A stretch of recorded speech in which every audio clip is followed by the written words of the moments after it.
তায়াম্মুমের নিয়মটা হলো আপনি মাটিতে অথবা মাটি জাতীয় কোনো কিছুতে এভাবে দুই হাতকে মারবেন, এভাবে দুই হাতকে মেরে কিছুটা সেখানে হাতে শক্তভাবে রাখবেন, এরপর হাত উঠিয়ে এভাবে হাতকে ঝাড়া দিবেন।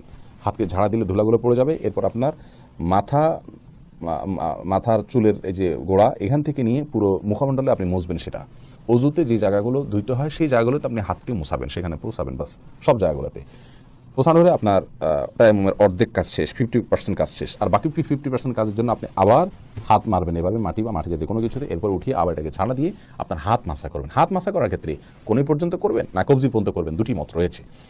স্পষ্টভাবে হাদিসে আছে তায়াম্মুমের ক্ষেত্রে কবজির কথা, সেক্ষেত্রে আপনি শুধুমাত্র কবজির এটুকু আপনি করলে শেষ। কিন্তু যদি আপনি পুরাটুকু করেন তাহলে হয়ে যাবে, যেহেতু আমরা ওলামা কেরামের মধ্যে পুরাটুকু করা উজুর মতো, এবং সেক্ষেত্রে তাদেরও দলিল আছে, গবেষণামূলক মত, ওলামা কেরামের উড়িয়ে দেওয়ার মতো নয়। সেই হিসাবে আপনি যদি এই পর্যন্ত করেন সতর্কতামূলক মত হয়ে যাবে। কিন্তু হাদিসের ভিতরে শুধু এটুকু করার কথা বলা আছে, আমি পরিষ্কারভাবে জানিয়ে দিলাম। বাস এর মাধ্যমে আপনার তায়াম্মুম হয়ে যাবে। মাথা মাসা করতে হবে না, পায়ের ওখানে মাসা করতে হবে না।